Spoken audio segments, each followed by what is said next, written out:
with the red banner held high, marching forward through the night. Promises of old we'll keep as the donkeys start to weep. Stars and stripes forever sway, in the land of the brave we stay. We've got the power now, in the heart of every town. We've got the power now, the Reds are going down. With a flagpole planted firm, golden dreams that won't decay, marching proudly through the day. In the eagle's shadow wide, we find our strength and take our pride. Let the voices echo loud, tearing through the waiting crowd. We've got the power now, in the heart of every town. We've got the power now, the Reds are going down. Across the plains and mountains tall, hear the victory call. With courage and with might we strive, in the light of freedom's guide. We got the power now, in the heart of every town. We've got the power now, the Reds are here now.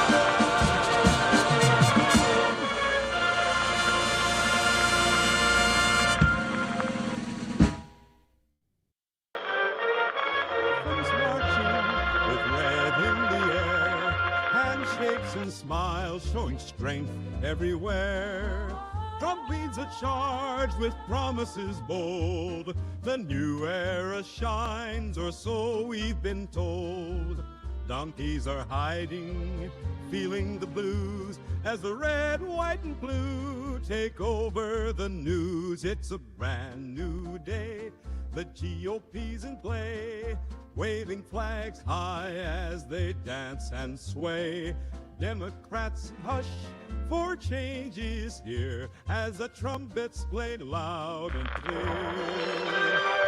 Decades have passed with the same old song. Now they say it's time to move along.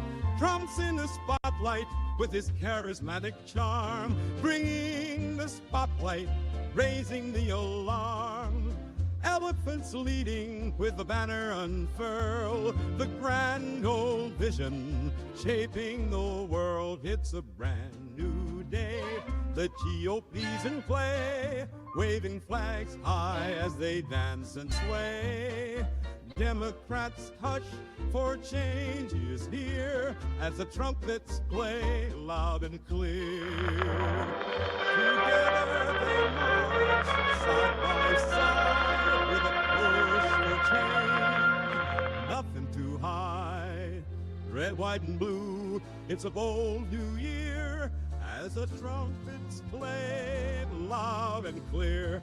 It's a brand new day, the GOP's in play, waving.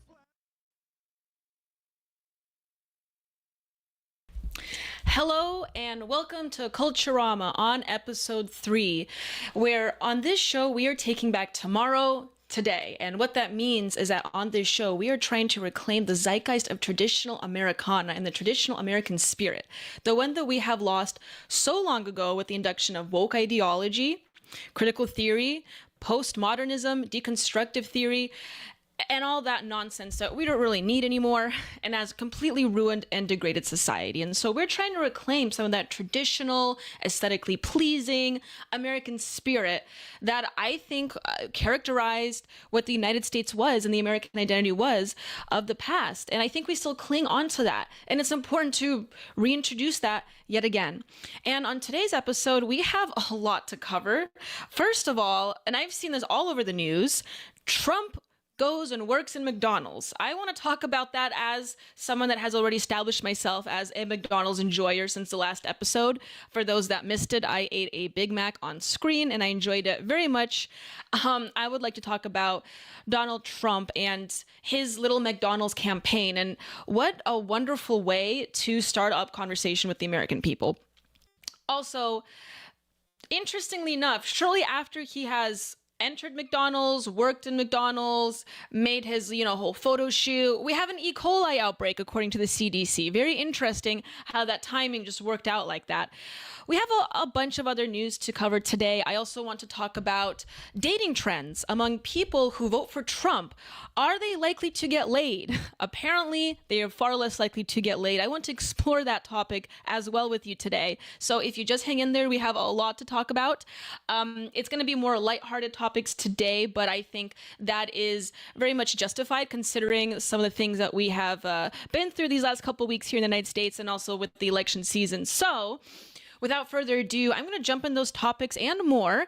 But before I do that, I want to plug a few things. First things first, go to our merchandise shop. I will show later the kind of merchandise we have under the Culturama collection, but we have so much. We have new pillows of me that I've just retweeted.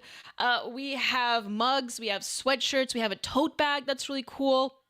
So if you're interested in that, check it out. It's at the forlibertyshop.com. Also support us on the For Liberty Network on Locals if you want behind the scenes info or other posts of the show. It's just a really good way to directly support Culturama and the show and the entire network here at For Liberty if you want to make some cultural and social impacts with us. So I would really love that. That being said, I'm going to be right back to talk about some of these wonderful topics with you. So just hang in there, and we're going to talk about McDonald's. But first, before I talk about McDonald's, dating, any of that, really good stuff, what I want to talk about with you is Kamala Harris retarded? I'm just going to say it out there. Is she retarded? She had special programs helping her throughout her legal, not just her legal career, but her legal education. As someone that's highly privileged as her, I'm surprised that she has gotten special health programs. So I want to talk with you about that today and look at that with you. It's kind of a silly topic, but I think it's also very important, and it shows the state of not just the presidential candidate that we are running right now, but also the state of our major institutions and how we socially just accept this happening, this outright deception of I'm going to get all fired up before I even get into the topic. So you just hang in there. I'm going to talk about Kamala Harris and her disability or inability. If you have any more questions about this just as much as I do, stay tuned. We're going to talk about that. So I will be right back. Please, in the meantime, visit the For Liberty shop if you want. Maybe buy yourself a sweatshirt or a mug.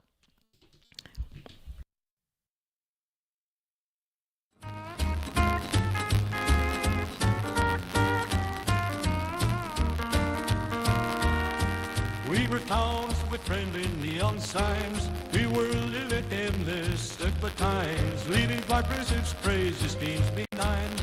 In our hearts we long to rewind. Oh, the past was where the love belonged, singing our nostalgic song in a world that felt so right and true, without progressives to misconstrue. I'm glowing in the night, shining like a star in this atomic age, and brighter by the far. Untouchable energy, it's a glowing affair. Ready, ready, I'll take you everywhere. I'm untouchable now, filled with power in the air. Radioactive rhythm, but stands without care. Electric and alive in this atomic embrace. Unstoppable now in this glowing space.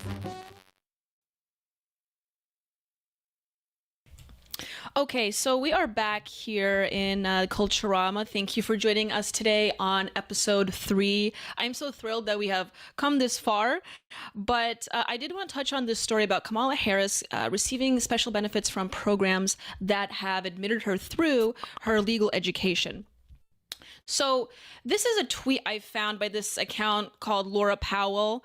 I don't really follow this account. This tweet was shared with me, and I think it's a very pertinent story to what's happening right now, not just in the election cycle, okay, but what's happening right now in the state of our major academic institutions. And some of the things that I found out about this tweet about Kamala Harris and the programs that we have helping these individuals get through school is quite concerning. So I just want to put it out there. Kamala Harris, as this tweet recognizes, is a very privileged individual. She has come from both pretty well-off, wealthy, high elite capital, human capital parents, okay? Her mother is part of the highest caste in India, claims this tweet. She's moved into the US and she has not only obtained a prestigious degree, but she has married a future Stanford professor. And despite all of this, having a successful career as a cancer researcher, the Stanford professor, and sending their daughter to private schools, it turns out that Kamala Harris had received benefits of a specific program.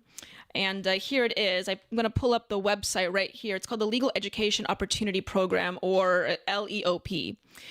And so let's just read out what this program actually is about, okay? So it provides outstanding legal education accessible to those who come from very disadvantaged backgrounds, whether that be educational, economic, social, or even physical backgrounds. And it says here that this program understands that being subject to significant adversity may have prevented applicants from attaining numerically measured goals. Is that just like standardized testing? That fully reflect their motivation, talent, and academic and professional ability, okay?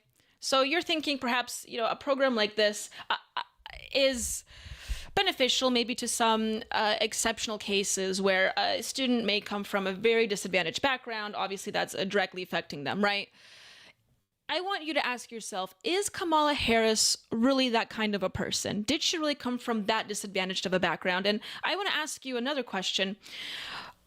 There's only two things here that I think are, or maybe even three options here, that have to be the reality if this is the case. Either these institutions are outright deceiving us in terms of what they're trying to do here, is that they're picking up these individuals that they recognize are completely disadvantaged when they're clearly not. Kamala Harris clearly, as a benefactor of this program, is not disadvantaged. So they're outright deceiving us in the promotion of a program such as this, letting us think that they're actually, doing something positive, when in reality, they're lying to us, abusing our resources, and also preventing those that do have the ability to succeed in these programs or in these in academic institutions to be kind of thrown in the wayside and forgotten because they're bolstering up individuals that otherwise would not have succeeded in the same way. That could be an option.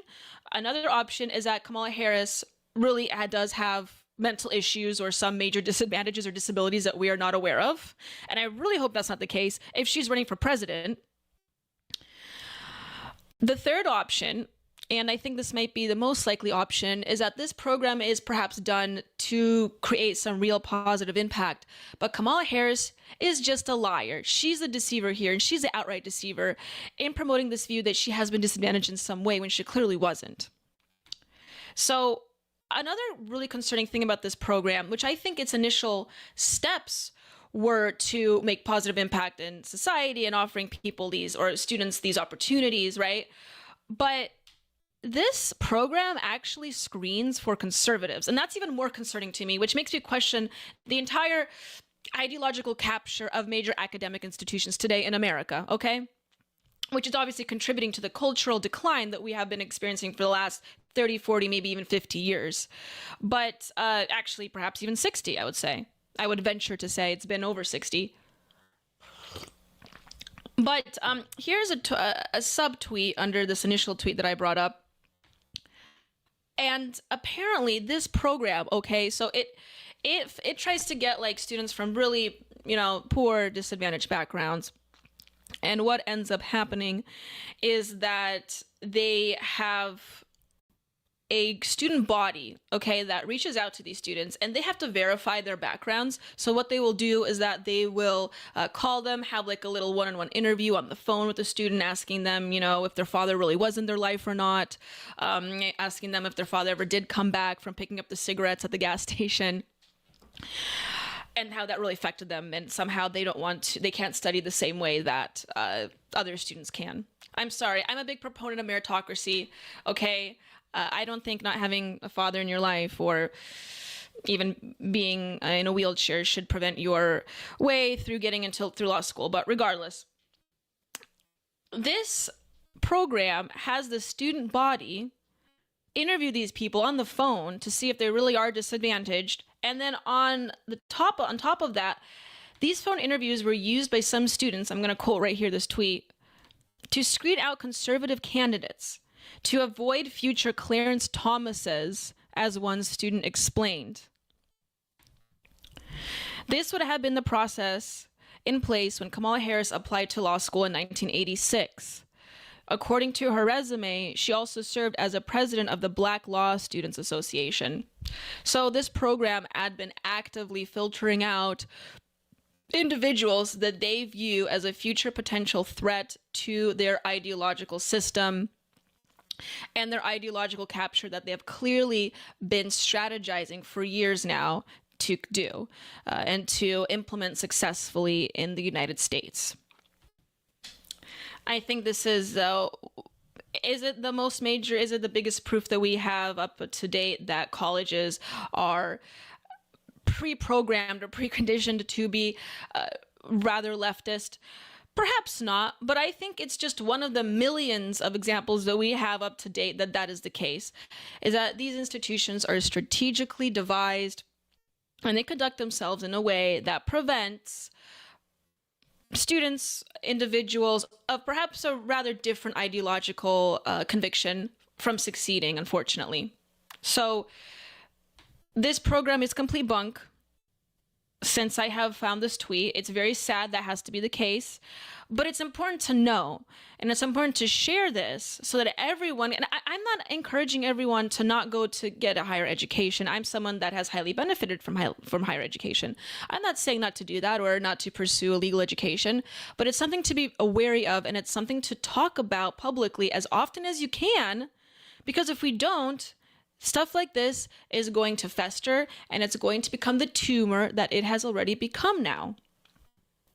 Okay, I am going to read some of the live chats we have here because I want to be nice and I want to interact with all of you. I appreciate all my fans. Also, I forgot to mention, if you want a direct line to this show, please text the show's number. It is 573-416-0635. When we have a commercial break, I will put the screen on with the number so you can text it so I can directly access your texts, because sometimes I just don't have the time to do that live on the show.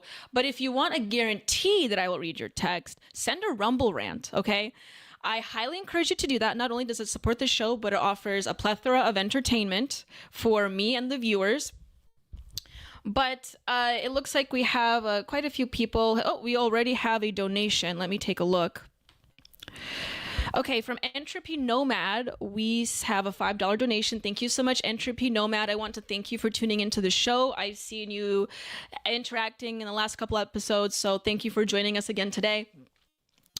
He wrote, special programs for gifted or special youth include indoctrination into leftist ideals. I was there in California in the 90s. Luckily, they booted me because I questioned their authority. Exactly. These programs are facilitating instances in which they are pushing out the students that they want to succeed. And those students have to be directly aligned with their ideological convictions and principles, which is aligned with that postmodernist, deconstructive, critical theory that has just ruined our culture, and it's continually ruining it. So, yes, that is very true, and I'm glad that you are disagreeable enough to have questioned their authority. I had a very similar experience when I went to college. I went to a very leftist college when I was getting my bachelor's, especially. And it has been difficult. It's really difficult to be a conservative or even a libertarian and just have these views and go to a higher academic institution, because you constantly have to go against the tide of, you have to be constantly disagreeable, and eventually people may ostracize you, but honestly, that's the price you have to pay to be right sometimes. So anyway, thank you again, Entropy Nomad. I encourage everyone else to send a Rumble rant. That will be highly appreciated. I will be right back with more stories. This next story, I think you're really going to appreciate. It's part of my offensive statistics segment, my favorite segment, actually, where we discuss, believe it or not, very offensive statistics that make you question reality. And this one may not question reality, will not make you do that, but it will make you, I think, facepalm, because we are going to be discussing the dating trends and the trends of how often men may get laid if they vote for Trump. Okay, that's going to be really interesting. I think you will find, you will gather some very pertinent information from that, especially since we are in the election season, something to keep note of if you're trying to get lucky. But I also want to talk about some of the considerations of women in the dating world and why they are contributing to some of the issues that we're facing with that. The dating market is a very hot topic, but it's one that has to be discussed right now. So I will be back with that. Please stay tuned. Send a Rumble rant. Thank you. And yeah, we will be right back.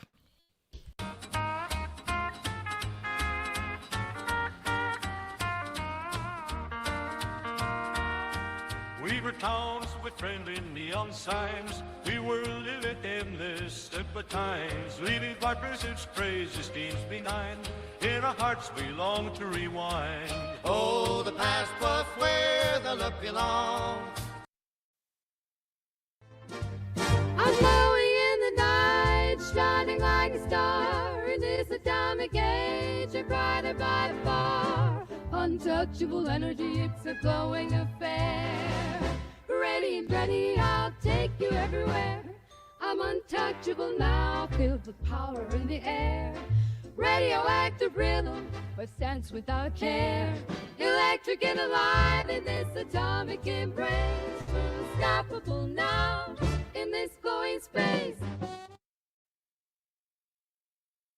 In the heart they gather strong, pushing back the lefty strong. With the red banner held high, marching forward through the night. Promises of old will keep as the donkeys start to weep. Stars and stripes forever sway. In the land of the brave we stay. We've got the power now in the heart of every town. We've got the power now. The Reds are going down. With a flagpole planted firm, Golden dreams that won't decay, Marching proudly through the day. In the eagle's shadow by, we find our strength and take our pride. Let the voices echo loud, tearing through the waiting crowd. We've got the power now in the heart of every town. We've got the power now. The Reds are going down. Across the plains and mountains tall, hear the victory call. With courage and with might we strive in the light of freedom's guide. We got the power now in the heart of every town. We've got the power now. The Reds are going down.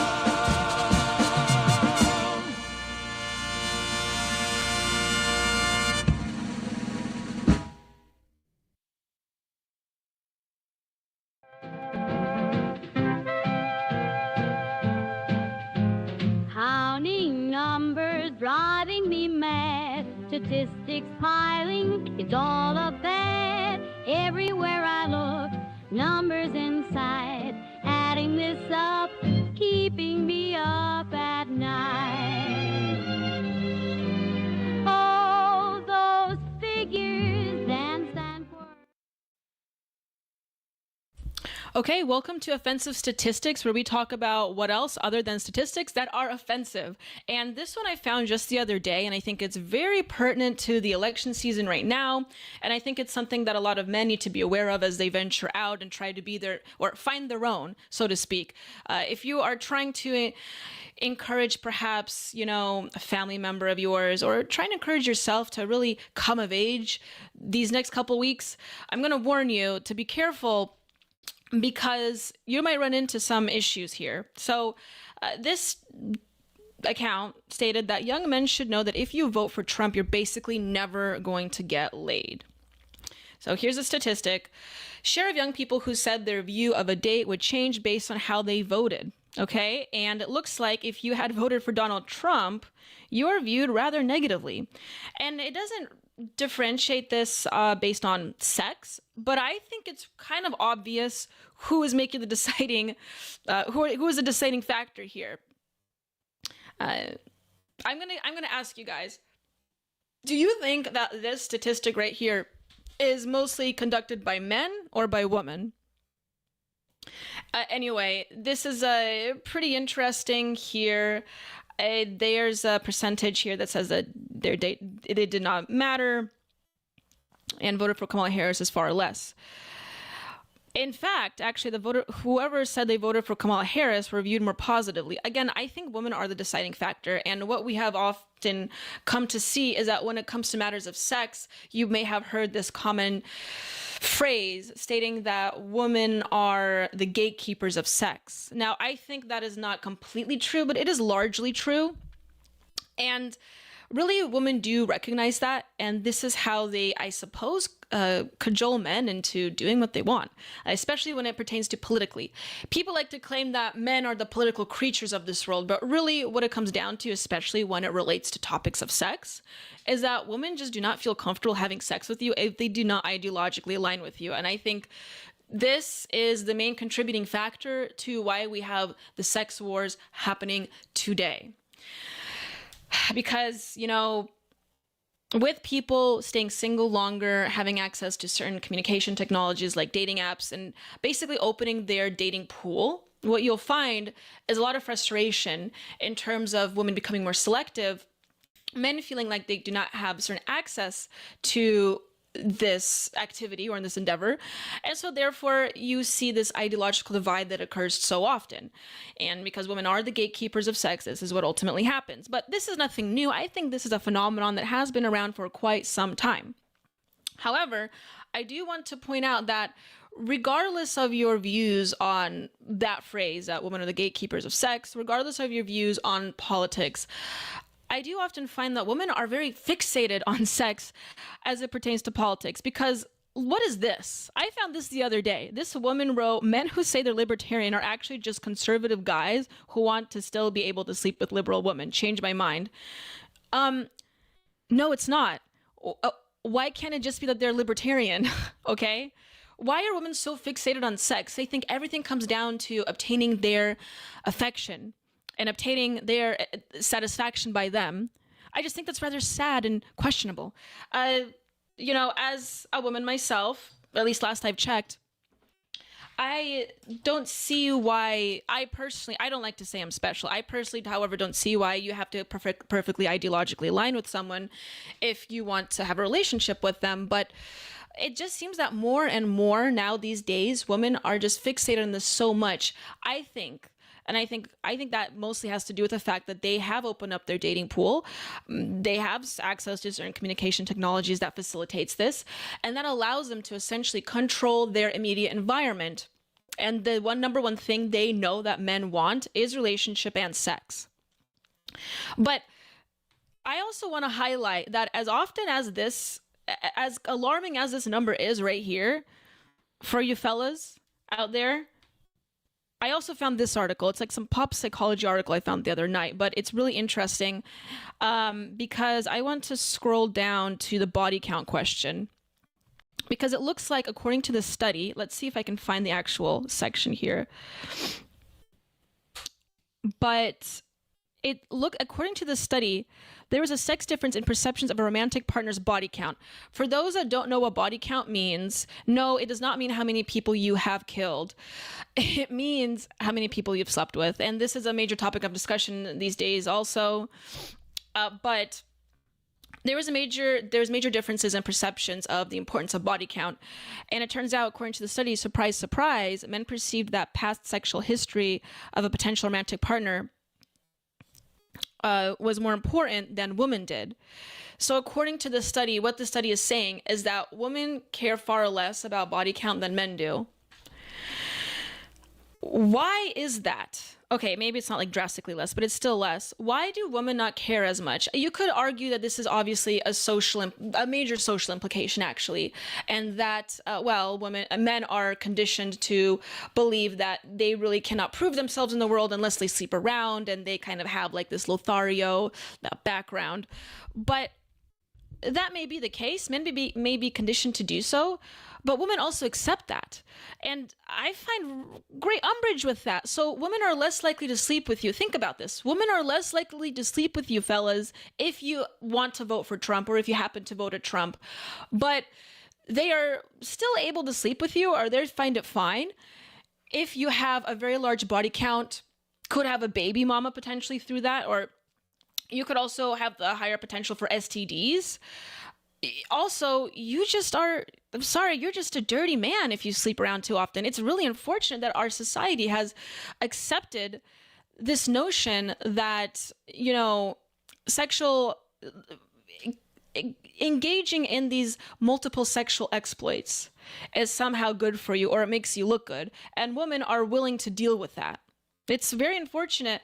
And I want to ask women watching the stream, or I wonder the percentage of how many women do watch the stream. But regardless, I want to ask women out there, if you're one of these women that do not want to sleep with the guy because Orange Man bad, are you willing to sleep with a guy that has a higher body count, that has slept with a few women in his past, and has a more difficult time actually creating a long-lasting, real relationship with you because he has had that sexual history? If you're willing to put up with a guy that has a large body count history, or I suppose even a couple, if you're willing to put up with that over a guy that actually voted for Trump, I want to ask you, you have some major issues. Oh, that's not asked. That's actually a statement. You do have major issues. But I also want to ask you, do you think you have major issues? Because you most likely do. I want you to maybe analyze that in yourself. But I don't want to wag my finger at people. People, as a libertarian, I want you to do what you guys want to do. But I also want you to be aware of the long-term effects of what you're doing, not just socially, but within yourselves. This topic is getting a little deep here. I want to read some of the chats in the Rumble. In the Rumble chat here. Let me take a look. I did see a few interesting chats. I think that Austin asked me about the commie. I think he said the commie that blocked me. Let me see. Where is it? I wanted to mention that earlier. I can't seem to find it. But yes, to reiterate, Austin, I think it was Austin that wrote that. Yes, I did have a commie block me. I think you're referring to the Hegelian e-girl, the number one Hegelian e-girl, Nikki the Hegelian. And I have gotten into some Twitter beef and drama with her, and I did want to kind of talk about that on stream, but I figured that, that's not something people may be interested in. They don't want any catfights on this show or any drama. I will say this though, if you want to hear about the e-girl drama that I've gotten myself into, if we get some donations in the chat by the end of the show, I may just talk about it. If I get up to like $100 today, I can talk about some of the catfights I got into this last week, because I got into a little bit. Listen, and I'm not someone that wants to engage in catfights, but it does sometimes happen, unfortunately. So if you want to hear about that, a little, gossip, if we get $100 in donations, maybe I'll talk about that. Maybe. Let me check if we do have any more donations. No. Okay. So I could be a little safe here. If you want to hear about that, or if you just want to support the show, please send in a Rumble rant. That's highly appreciated. And visit our merch shop as well. We have new pillows. Now, I really like this pillow of me. It's a pillow of me. I'll show actually a let me pull it up here for you. But it's not exactly a body pillow, but it is a pillow of me. Maybe if the show gets really big, we will have a body pillow of me one day, but this is the best we got right now. So let me pull this up for you.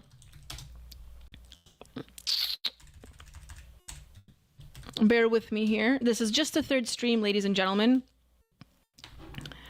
Okay, let's see. Yes, here we go. The Culturama collection is what I'm looking at here. Give me a second. Okay, so what you see behind me, this is the website, okay? It's it's right now it's called the apforlibertyshop.com.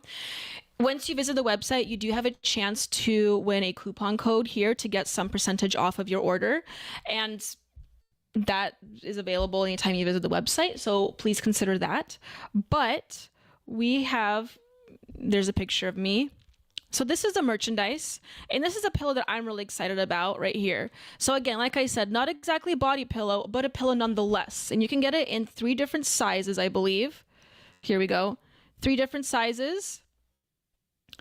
It is $35, but we only sell top quality merchandise here, ladies and gentlemen. That sweatshirt you saw in the other page, that's Adidas, okay? This is an Adidas sweatshirt. We have only top quality products. We would not sell you products that we're not going to sell like crappy stuff here. So it is worth it. But also when you do visit the website, you do have a chance to win a coupon code that takes a percentage off your order as well. So just keep that in mind. We also have beanies for Tim Pool fans right here. So if you want to be like Tim Pool, but if you also listen to this show, here's a nice alternative for you to have kind of both, 2 worlds in one. But anyway, this is just some of the merchandise. I wanted to share that with you guys. We have a moisturizer for our ladies out there, a tote bag for you to carry all your books. And we have a new candle here, the Atomic Apricot Candle, just in time for the cozy, spooky season of Halloween. But anyway, this pillow I'm really excited about. I don't know what it is. It just made me happy when I saw it. So order the pillow. You have something tangible if you support the show. Okay, coming up next, I do want to get into the McDonald's story now, since we are kind of getting into this show a little bit more. I want to talk about Donald Trump visiting McDonald's, what that means for America. Has he won any votes doing it? And also, the CDC has just come out with a major story of an E. coli break in their, I think it was like their quarter pounders. I'm going to have to double check on that. But why is the CDC coming out with the story just now? I looked on their website to see when these cases started happening, and I've come to find out that I did not see any specific dates. They had conducted this investigation just recently. Actually, I think it was today, if not yesterday. They've technically conducted the investigation, but when did these occurrences actually start happening? Did they just sit on this for a while and they just rolled it out after they saw Donald Trump went on McDonald's? I don't know. I may be a little bit of a conspiracy theorist. That's what I believe, but we're going to take a look at that and more coming up. I will be right back. So just hang in there. And in the meantime, visit our shop and hopefully you can buy yourself a pillow of me. Or you can get one of the logo of the show, regardless, whatever you want. Anyway, I will be right back. It's a crawling like bugs tonight. Freedom's calling, gotta rise and fight. We'll stomp 'em out with all our might. Watch 'em scatter in fear and fright.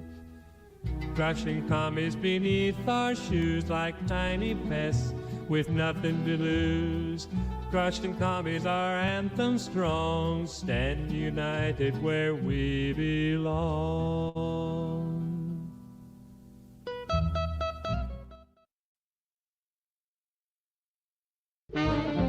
In the 50s, watch it soar, count down from 10 roar. Bright flash like a sun, race begun, that'll be the same no more. The ground shakes, hearts race, a new age we embrace. Feel the the power, atomic hour, changing every place. Oh, it's the atom bomb, the future's come along, shaping destiny like a 50 song.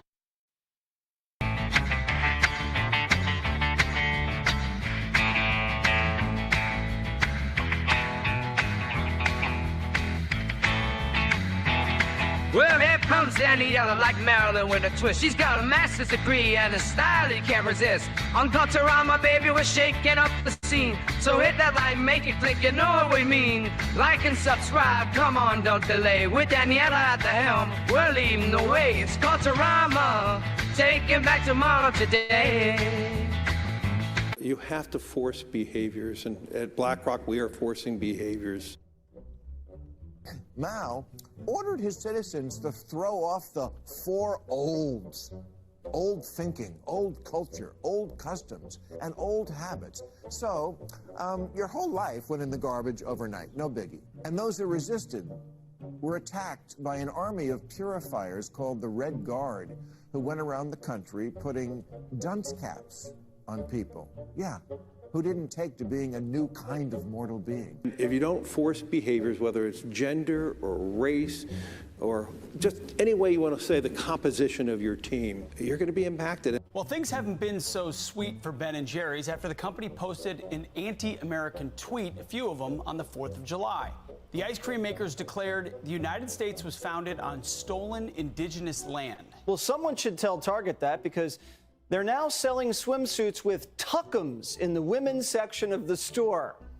And they even have a line just for kids. Yeah, we're going to reach out to Ben & Jerry's and ask them how they can live with themselves as they operate a multi-billion-dollar company on stolen land while declaring other people give up their so-called stolen land. This is the child section. This is literally the kids section. I'm next to a literal onesie that says whatever the hell that means. We have "Glad You Came Out" and "I'm so happy that you're queer" in the kids section. Are you kidding me? I'm sorry, but pride and toddler don't belong in the same sentence. Good news! Starbucks will offer its workers reimbursement of travel expenses related to accessing abortion and gender-affirming procedures. Kyle Rittenhouse was seen wearing a Black Rifle Coffee Company shirt, and they wanted to distance themselves from that individual. Key employees at the company also were donating to Democrats. Hafer doubled down on throwing many in his base under the bus, describing them as racist and a repugnant group of people.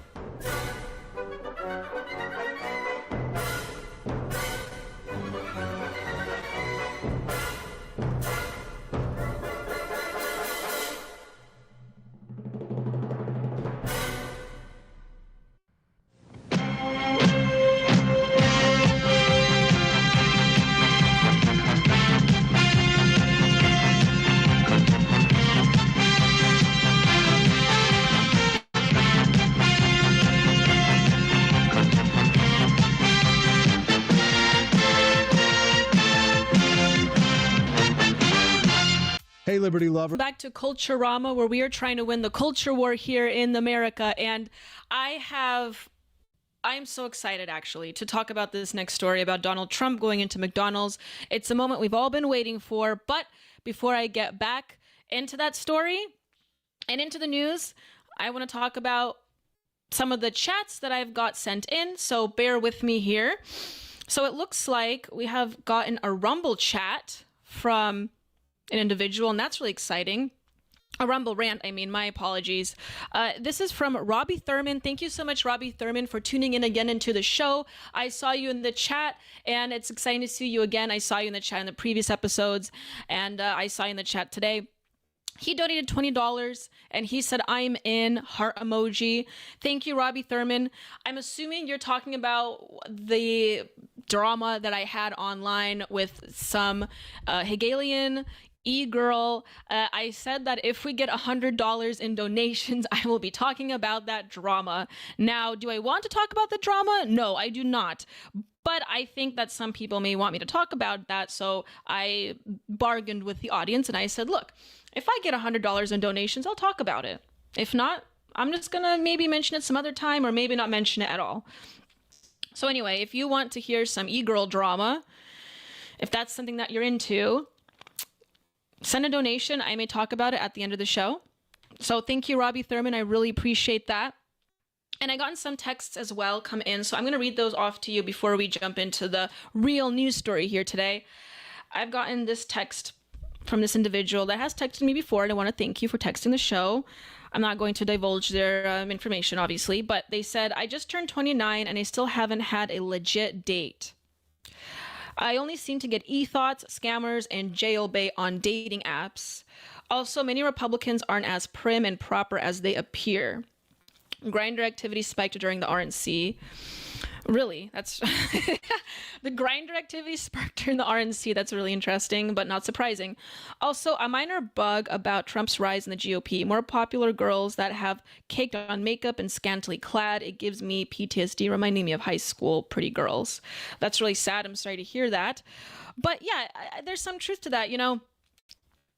First of all, your comment on Grindr and the RNC, that is not news. That's very true. I am not surprised that Grindr activity has spiked. There are a lot of homosexuals in the Republican Party, and that's only projected to grow even more. It seems to be the case. But regardless, I'm really sorry to hear that you haven't gotten a legitimate date. That's really unfortunate. And honestly, that's just the state of the world that we live in. That's the state of society that we live in right now. And you know, I don't necessarily have negative thoughts of dating apps. I think they can facilitate some legitimate relationships, but at the same time, I think they've killed our ability to create connectivity with other individuals completely. And it has almost like shortened our attention spans in terms of not just receiving content, or absorbing content and ideas. Like if you can't read a book, you see the spike in ADHD diagnoses because of TikTok and so forth. But it also has made the dating world, relationship building, communication fast and commercialized and difficult to really comprehend. And unfortunately, I do believe you see this more with women as well, because, you know, not only do women have greater access to individuals on dating apps, but it also almost streamlines the process to a point where I don't think women are capable of creating long-term attachments like they used to. So, you know, if I were you, I would recommend you don't use dating apps, because it does sound also like it doesn't help you in the long run. And yes, you do come across a lot of scum. You come across a lot of e-thoughts and Stacey's, unfortunately. But I would recommend maybe, and this is a cliche answer, but just going to like a community-based event like church or some club that you, maybe like a philosophy club if you're, well, you said you're 29, I don't know if you're in college anymore, but I would also recommend young men to like find a club at school, you know, find attachments there, find an area where you have a special interest with someone, an event where you can share a special interest with someone. I highly suggest you do not use online dating apps. But, you know, that's just the last resort some people have to do. My thoughts go out to you. Do not give up. They are out there. Good women are out there. I would hope I'm a good woman. Last I checked, I was, but you know, time still has a way of telling, doesn't it? Anyway, this person texted me and said, I was curious about here we go again. I was curious about the beef with you and Nikki the Hegelian, the one that I've talked about, the commie. I saw it a few days ago and I was hoping for some context. Great show. Thanks. Okay. I want to talk about it. I will talk about it if I get $100 donations, okay? I will talk about Nikki the Hegelian blocking me if I get $100 in donations today. I will open up the floodgates. I will talk about it live. No holds barred. It's going to be right here live. But I need some money. So donate to me in the Rumble Rant or otherwise, and I will do that. Anyway, the story we've all been waiting for. Okay, this is Trump going to McDonald's. So I'm going to pull up a few videos here. We're just going to have a fun time and watch it. Here we go. So I have a few tabs open. And this first one, I want to watch Trump serve fries through a drive-thru. This video is rather wholesome. So Trump went out, people saying on a photo op to a McDonald's. Whether it's a photo op or not, I think it was just simply delightful to watch him serve the food. So here we go. Let's take a listen to this one. I'm going to start from the beginning. Never touches the human hand. Very good. Very Nice good. and full. Very good. Good. Tight. We got the salt on it. I like how he says it never touches the human hand. I want you to look at here and see how utterly delightful he is. He's thriving in this environment. And it got me thinking, is Donald Trump in the wrong business? But don't get me wrong, I still want him to be president, especially over Kamala Harris. I voted for Trump, moment of disclosure. But look at him. He's just loving this environment. He's so happy. Never touches the human hand. Very good. Very Nice good. and full. Never touches the human hand. Tight. We have this video right here. I love him looking through the drive-thru. Mr. President, you actually have worked at McDonald's now versus... Now I have worked at McDonald's. I've Right. now worked for 15 minutes more than Kamala. Are you going to put this on your I resume? never worked here. Why would she lie about 15 minutes something more than like that? Kamala. Will it be put on your resume? I worked at McDonald's. Apparently he did this stunt because Kamala Harris had lied about working in McDonald's, and so that's why he's saying that he has worked 15 minutes more than Kamala has working in McDonald's. Kamala Harris, as we've talked about, someone that had a very disadvantaged childhood, having a Stanford professor as a father, a Brahmin or whatever caste woman as her mother, very disadvantaged individual, so much so that she had to work to McDonald's to thrive even a little bit. And so here we have Donald Trump kind of reiterating the point that he's actually worked at McDonald's longer than she has. Mr. President, you actually have worked at McDonald's now versus... Now I have worked at McDonald's. I've now worked for 15 minutes more than Kamala. Are you going to put this on your resume? I never worked here. Why would she lie about 15 something minutes more than like that? Kamala. Will it be put on your resume? I worked at McDonald's. Why would she lie about that? Why? Because she's lying Kamala. She's lying Kamala. Mr. President, you actually have worked at McDonald's now versus... She's lying Kamala. He's so funny. So yes, again, very happy individual. After the whole couple actually assassination attempts, you know, people have been saying how he's appreciating life and he's enjoying life more so now, and so he's come off with this more of a placid demeanor. And that could be the case. You kind of see it here. I also think, however, that he's just he's thriving in this environment. I don't know. I've heard rumors that Donald Trump actually does order from McDonald's and he enjoys it very much. I don't know if that's the case. I didn't believe it at first, but after seeing these couple clips, I can certainly see that here. Here's another one of him, I think, bagging fries. Let's take a listen. Gonna help you with the bag. Jojo, you're an expert at this, huh? Let's go. Thank you. President Trump. So for our first order that's going out the window, we're going to need 3 medium fries. So would you like to put the medium fries in the bag? I think so, yeah. So we'll do that. Because you know who's taking these, right? Mine. Do they ever ask for more salt? Supposing we want some extra salt, can we just go like that? We will give them salt, thank you. What's this salt? Look at the craft that he's putting into this. There's utmost focus and attention on the salt. He's concerned that if the individual's more salt, what do we do? It almost seems as though he really cares about the craft in the creation and in the preparation of these fries. It's really amusing. I love salt. Wait a minute, I spilled some. I'm very He has spilled the salt. No, it's over the... Yep. So we're going to start from this side. Yeah, fine. Put them in standing up, right? Correct. Jojo, you're an expert at this, huh? How long have you done this? How long have you been here? I've been with McDonald's 10 plus. 10 plus? Wow. All different jobs? She doing a good job? Does an excellent job. She better, right? Excellent job. Beautiful. Let's go. All right.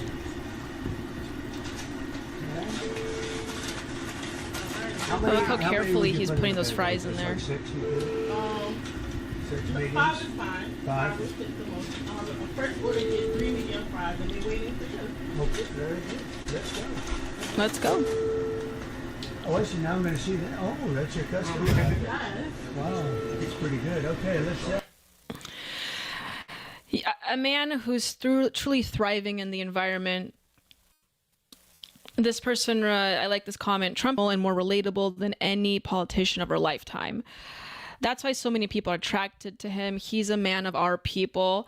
And yeah, that's what essentially attracted to people to Trump back in 2016 is that he's not like any other politician. Obviously, he's able to thrive in these environments where I would say ordinarily your career politician or your swamp monster, your establishmentarian, whatever you want to call them, don't really thrive in. And I don't think any point reiterates this as strongly enough as Kamala Harris doing some acts of service. And I wanted to compare and contrast these clips that we have just watched with some of the clips of Kamala conducting some acts of community service as well. And I want you to see the major difference here. But again, I want you to remember Trump, you know, really enjoying the moment, trying to serve people of that community. McDonald's, the security intel, I'm sure, or the Secret Service, or I'm sure in the background. And I'm sure that many of these employees here working in McDonald's, like this guy right here, are obviously willing to take the bullet for Trump. Any one of these McDonald's service people are willing to jump in front of him. I am certain of it. But I want you to compare these moments with this one that we are just about to watch right here. Here we go. So this is Kamala Harris during the Hurricane Helen. They were setting up bags for some aid. And here is a video of her doing that. And I just want you to pay attention to some of her demeanors and mannerisms here. I don't know if this has sound or not. Let's take a look. It does.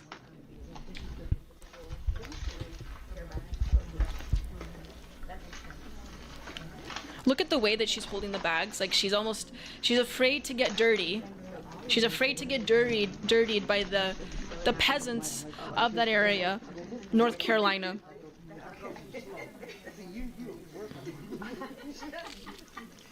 That's right. Stiff Kamala.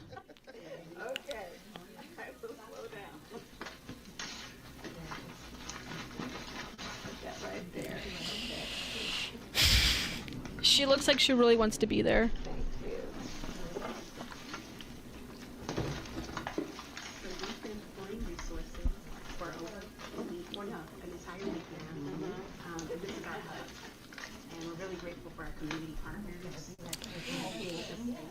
So you have different sources of donations, right? We do. Separate? We do.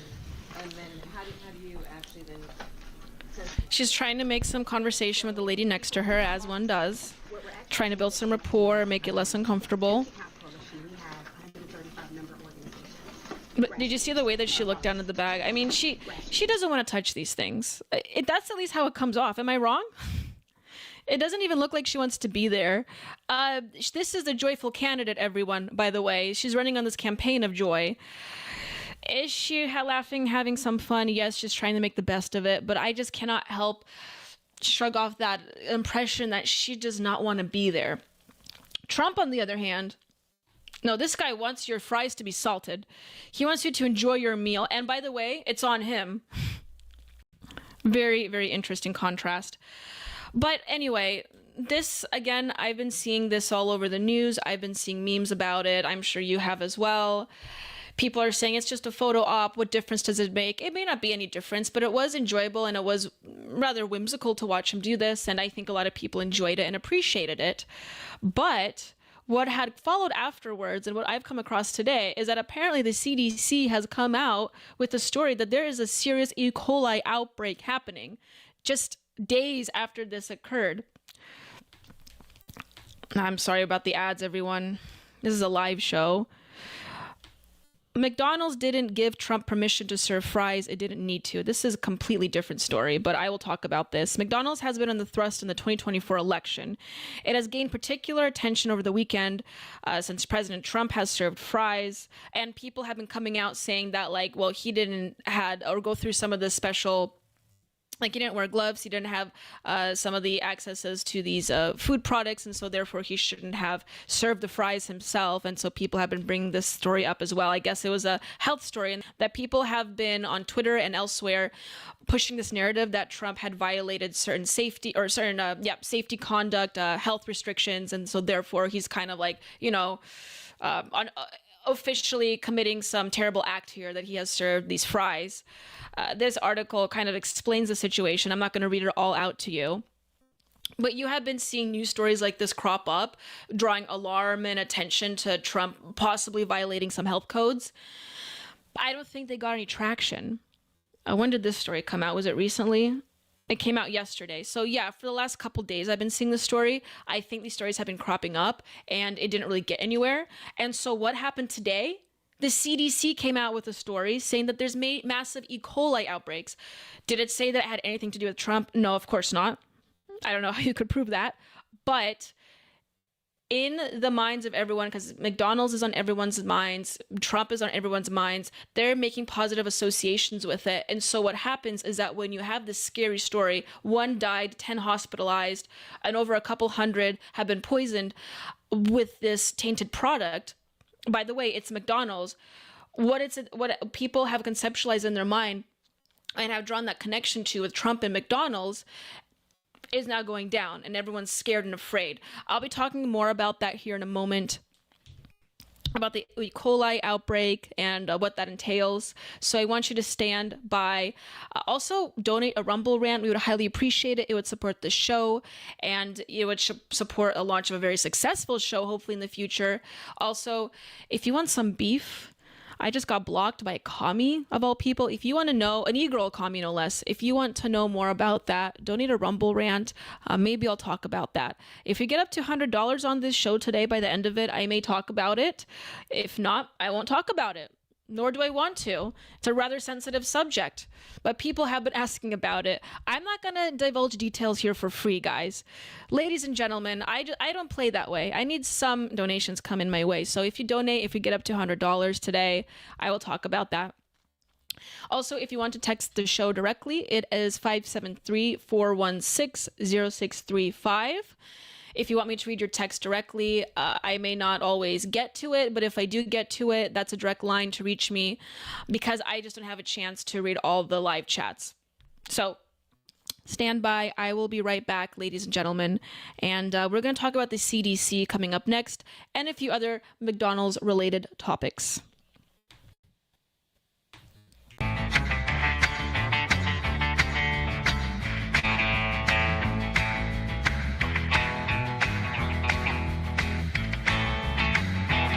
Well, here comes Daniela like Marilyn with a twist. She's got a master's degree and a style you can't resist. On Culturama, baby, we're shaking up the scene. So hit that like, make it click, you know what we mean. Like and subscribe, come on, don't delay. With Daniela at the helm, we're leading the way. It's Culturama, taking back tomorrow today.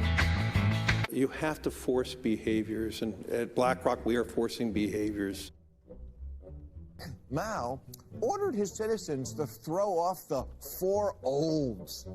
Old thinking, old culture, old customs, and old habits. So, your whole life went in the garbage overnight, no biggie. And those who resisted were attacked by an army of purifiers called the Red Guard, who went around the country putting dunce caps on people. Yeah.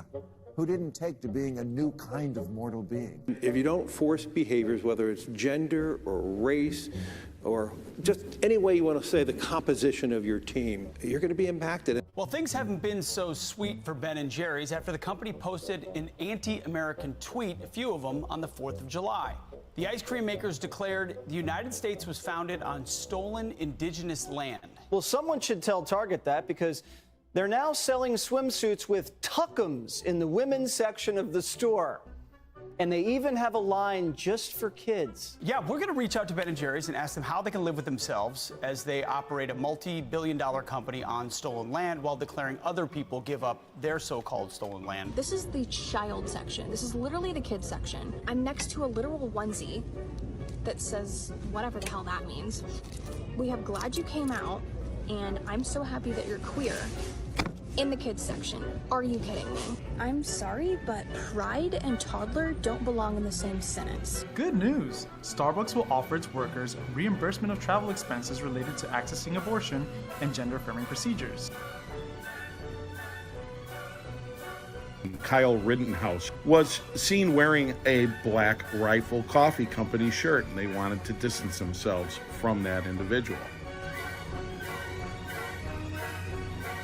Key employees at the company also were donating to Democrats. Hafer doubled down on throwing many in his base under the bus, describing them as racist and a repugnant group of people.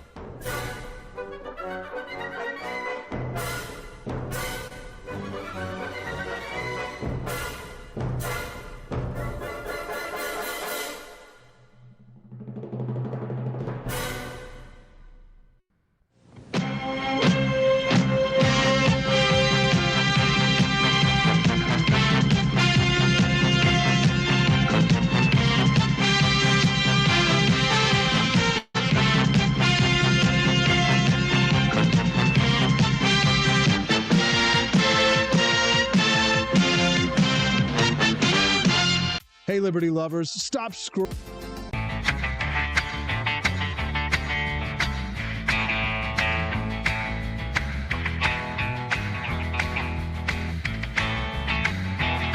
Well, here comes Daniela like Marilyn with a twist. She's got a master's degree and a style you can't resist. On Culturama, baby, we're shaking up the scene. So hit that like, make it click, you know what we mean. Like and subscribe, come on, don't. In the diner, sipping soda pop, jukebox tunes that never stop. I see fades print from different scenes. Lost the cultures on a different stream.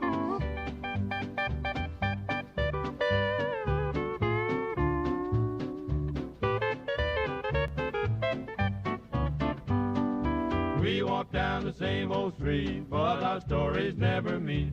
Different worlds side by side in this twisting 50s ride. In the heart they gather strong, pushing back the lefty's throng. With the red banner held high, marching forward through the night. Promises of old will keep as the donkeys start to weep. Stars and stripes forever sway. In the land of the brave we stay. We've got the power now. In the heart of every town. We've got the power now. The Reds are going down. With a flagpole planted firm, golden dreams that won't decay, marching proudly through the day. In the eagle's shadow by, we find our strength and take our pride. Let the voices echo loud, tearing through the waiting crowd. We've got the power now, in the heart of every town. We've got the power now, the Reds are going down. Across the plains and mountains tall, hear the victory call. With courage and with might we strive in the light of freedom's sky. We got the power now in the heart of every town.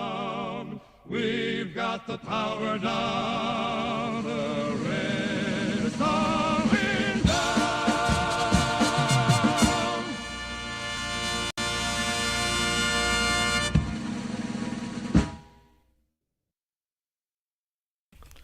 Okay, welcome back to Culturama, where we are reclaiming the zeitgeist of traditional Americana back into the United States.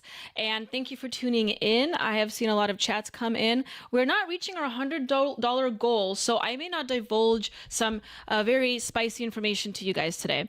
There's not going to be any e-girl drama tonight unless you donate $100 to hear some spicy details about me and a catfight I got into on Twitter just a few days ago. But regardless, I still encourage people to donate a Rumble rant if you want to support the show. And also, please join us on the For Liberty Network on Locals. There you can really directly support the show, get some insights on Culturama and its development, and get some behind the scenes info as well. So I highly encourage you to do that. Now, all that being said, we did get a few texts come in, so I'm going to read those off to you because I promise that I do my best to read all the texts that I do get. And then after that, we're just going to jump into the story of the CDC has claimed that E. coli is proliferating all throughout McDonald's. Is just so happens that it occurs right after Donald Trump visits McDonald's and does his photo op there. Very interesting timing, that is. I'm going to read off this text here, and I'm going to look at the Rumble chat just in case to see if we did get any donations. I see a lot of comments. Okay. We only have $25, ladies and gentlemen. Let's reach up to $100 if we can. Okay, text I just got in. It says, this individual that has had some issues getting some dates states that they come from an arranged marriage culture. Most South Indian girls can appear traditional on the outside, but they have hearts as blue as a butch lesbian. Very interesting. I was not aware of that from your culture, sir. But, you know, that's really unfortunate that you have to deal with that, especially of women of your culture. I would encourage you perhaps to seek women of other cultures. Maybe it would be a little different. I don't know. He says that it also sucks that he's one of the very few people in his family voting for Trump. Yeah, you know, that's really difficult, especially when your family members do not align with you ideologically in the same way. Again, it sounds like you're dealing with a lot of stress right now. I'm sorry to hear that. I'll tell you what, though, if you go to a nearby church, if you try to make connection with at least one girl there, I assure you, your life would be so much better. She may not agree with you at all ideologically perfectly. And I see this a lot with guys as well, is that women do suffer from this more so, is that they expect the guy to align with them ideologically almost perfectly. And if they don't, they will not sleep with them or they will not date them. And women have their own issues with that. But that being said, men shouldn't expect the same of women as well. You're all always going to have some ideological, some political differences, and it's only healthy if you can talk it out. It may not always be easy, but it is possible. So, you know, just keep your head up high, and I'm sure that things will get better for you there, sir. Okay, that being said, let's go over the CDC story. This is a little scary, but, you know, it is pertinent to the topic. So here we go. I just saw this tweet earlier today as I was watching the Trump videos of him serving French fries untouched by human hands to people. And it just so happens that this has come out today. Breaking, over 49 people are sick and one has died from a severe E. coli outbreak linked to McDonald's in the United States. The CDC is reporting that over 49 people from 10 states have become severely ill due to an E. coli outbreak. This is occurring mostly in Colorado, Nebraska. I think those are the only two states that this is occurring in. 10 people have been hospitalized. One has died, and a child is hospitalized currently. Everyone interviewed reporting eating at McDonald's before their illness began. Likelihood it is coming from McDonald's. And this is coming from the Quarter Pounder is what they're saying. Now, this has just come out. This information has just come out, so we do not have more info regarding this. At least not as during the stream live of this show. I do not have access to any more information about it. I'm sure more will come out in the next few days. But you know how odd that this is coming out just a few days after Donald Trump has done his photo op and has made big waves in working in McDonald's, 15 minutes longer than Kamala Harris has. So. This Twitter, I asked, why is the CDC just reporting this now? You know, but they're saying Wendy's, Five Guys, and Burger King are probably having the best time right now. Yeah. Also, the McDonald's shares are also, if you pay attention to the stock market, it's completely like depleted. It's dropping drastically. I wonder if this is occurring during the time of Donald Trump working in McDonald's. I don't think so. I think it would have risen up. I actually didn't look back in the history. If anyone knows, write in the chat. Maybe it will offer some insight on the situation. But because of this, they're stating that the McDonald's shares are just completely depleting and dropping. So it is very unfortunate. Here's another story that I posted, but it was in regards to this. 1 has died, 10 hospitalized after the E. coli outbreak. And again, this is linked to the Quarter Pounder, which is actually kind of scary because I like the Quarter Pounder. I think the Quarter Pounder is the best item on the menu. At least it's my favorite. Contrary to popular belief, the Big Mac is not my most favorite McDonald's item. So I'm glad I do not live in Colorado or Nebraska these last few days because I most likely would have eaten this burger as well. Okay. This first person wrote, suspicious timing right after Trump trolls Kamala. Exactly. And that's the first thing that came to my head. And I think it's the first thing that came to a lot of people's heads is that how is this timing not artificial? Is it just really a coincidence that this story has come out just a couple days after Trump did his little photo op in McDonald's and he did troll Kamala and had a good time doing it? McDonald's was the #1 trending topic on Twitter. So was Trump. And all of a sudden, we have another McDonald's related story, but it's completely negative. And they're trying to break that positive association that we have linked in our heads this last week from Trump working in McDonald's. And it just so happens that people are dying now. So there you go. And like I've said, this story has been following the stories that I've seen been cropping up of people saying that Trump had violated health code restrictions. There was many safety violations that occurred that day when he worked in McDonald's. I didn't see those stories get any traction more than just being posted here and there. So I think what is happening, and this is just my honest opinion, I could be wrong, but what I think is happening, or at least my woman's intuition is telling me that they have been sitting on this story for a little bit and they're rolling it out now to break those positive associations and linkages that we have mentally from the previous week. Why do I think that? Well, first of all, nothing's a coincidence, but also second of all, I've looked on the CDC website of the story, and I posted this picture right here. My tweet, I wrote, the literal charisma and enjoyment that this man has espoused during his one-day excursion to McDonald's has mind-broken them, whoever they may be, so badly that they decided to wheel out the E. coli story that they sat on. My inclination and my intuition is that they were sitting on this story. There has been an E. coli outbreak. I'm not saying that they lie about it. But what I think has happened is that it may have been happening like this previous month or so, but they didn't really come out with the story because it wasn't as big of a deal or it wasn't proliferating as quickly as they thought it would. And so when they did see Trump basically come out and do his photo op, what had happened is that they just wanted to push the story out there because they saw how positive of an impression Trump had left on people, his own personal October surprise by working in McDonald's. And so just to clarify and to validate my assertions, I went on the CDC website just to look at the dates of the death or the dates of the hospitalizations that had occurred, and I could not find any specific dates. I've went through a little of an excursion. I read maybe 4 or 5 articles on this story. And as I was looking it up, these stories were literally just being posted. The articles said that it was posted 5 minutes ago, 10 minutes ago, 30 minutes ago, at most 30, 40 minutes ago. So all of these stories were new. And each and every one that I've come across basically said the same things. And I did not see any specific dates of hospitalizations, no dates of the death or the individual who has died. So I couldn't look them up. So it was very difficult to confirm. And the next few days, I'm sure we will get more information, and I'd love to update the stream when I do get that info. But as of now, I've seen nothing. Someone post in the chat, or better yet, text the show if you do get more updates on the specific dates. But I didn't find any. And so I went on the CDC website myself, and I did not get any information. This was on my phone, so I did not have the entire website pulled up, but they only started the investigation today, and this is why they have launched the stories today. Today is October 22nd, last I've checked.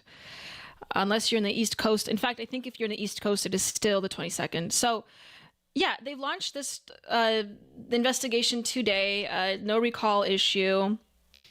And the investigation has just opened. There are 49 cases as of right now, or when this was posted. But I did not see, even on the main CDC website, when exactly did these things occur. Now, I do not know specifically how long it takes for the CDC to actually report things or for it to become a story. I don't know how quickly it takes the CDC to launch investigation. But as far as my investigative abilities was able to comprehend here or uncover, it does seem a little suspicious. So that's where we're at right now. Well, whoever you are, if you're out there, if you happen to live in Colorado or Nebraska or any of the surrounding areas, don't eat the quarter pounder, as tempting as it may be. It will likely make you sick and or kill you. So, no, Trump is not directly involved in this or related to this. But this is why they are launching this story. Again, you have had positive associations, positive mental linkages with Trump and McDonald's. Trump and McDonald's. I've seen it for the last 4 or 5 days now, or whatever it was. And all of a sudden, I'm being pushed in this story that people are dying because of McDonald's. So they really want to scare you. And I don't think this is an October surprise or anything, but it sure does feel like it. Anyway, I do want to talk about other health-related topics here, and one of those is RFK. He has come out talking about beef tallow and the history of fast food in the United States, and I do not like to assert myself as a health podcast or a health-related show, but it is pretty interesting to remind people, interesting to look at the topic, listen to the topic, and remind people of some of the garbage that they really are feeding us. And obviously everyone knows not to eat at McDonald's, it's unhealthy for you, but some of the changes that McDonald's had done within their food items, I think is directly related, or as the statistics show, with obesity. And it's not necessarily the junk food itself, but it's the substances that they are putting on and in the junk food. We will talk about that and more when I come back. Please donate a Rumble Rant to the chat. We'd love that. That supports the show. You also will get some rather titillating information about some drama I've gotten into. If not, we won't touch on that. Thankfully, I don't want to talk about that. Also, you can buy some merchandise of the show on the 4libertyshop.com. We have sweatshirts, we have mugs, we have pillows, we have tote bags, we have a candle and a moisturizer. So please consider that. I will put that on the screen in a moment. Here we'll come back and talk about RFK and the beef tallow question, or the BTQ. Stay tuned, and we will talk about that here momentarily.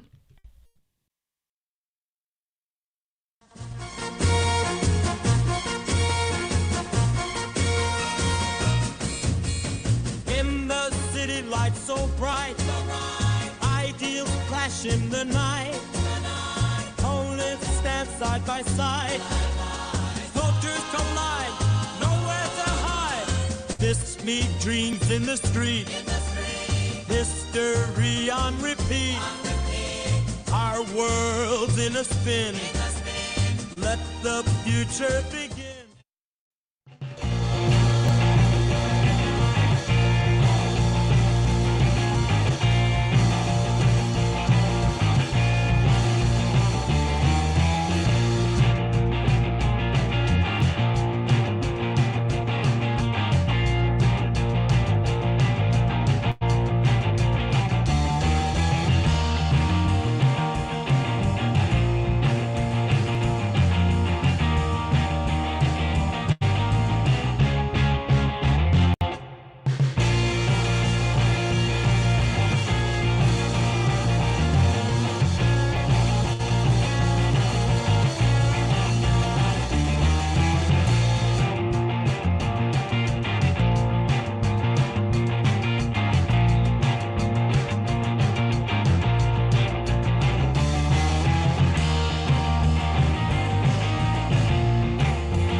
stand each other like Marilyn with a twist. She's got a master's degree and a style you can't resist. On Culturama, baby, we're shaking up the scene. So hit that like, make it click, you know what we mean. Like and subscribe, come on, don't delay. With Daniela at the helm, we're leading the way. It's Culturama, taking back tomorrow today. You have to force behaviors, and at BlackRock, we are forcing behaviors. Mao ordered his citizens to throw off the four olds.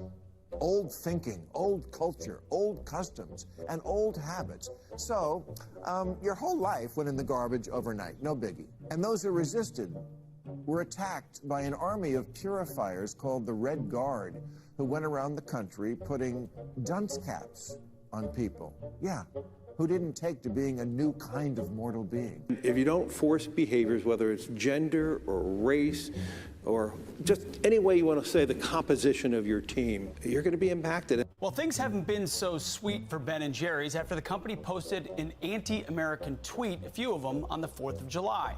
The ice cream makers declared the United States was founded on stolen indigenous land. Well, someone should tell Target that, because they're now selling swimsuits with tuckums in the women's section of the store.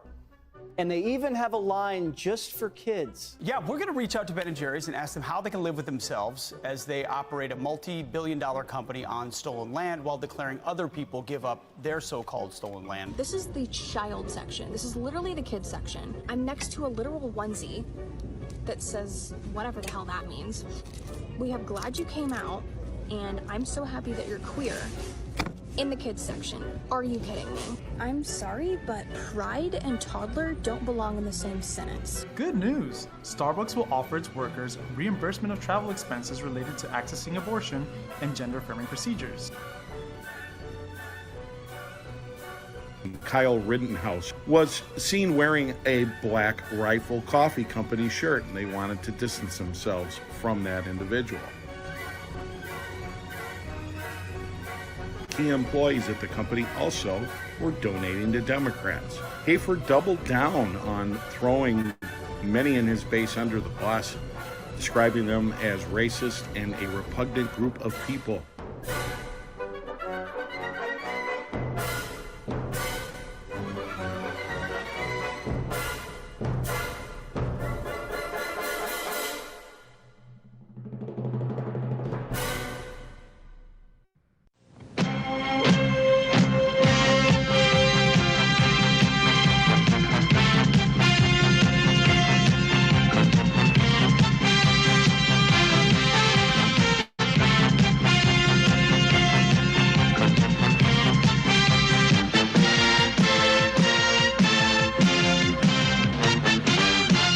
Hey, Liberty lovers, stop Culturama, where on this show we reclaim the American traditional spirit and the zeitgeist here on the show, where we are fighting directly in the culture war in the United States, trying to break down barriers that have been caused by postmodern ideology, woke ideology, and critical theory, amongst other things, as well as the induction of rather questionable and primitive cultures.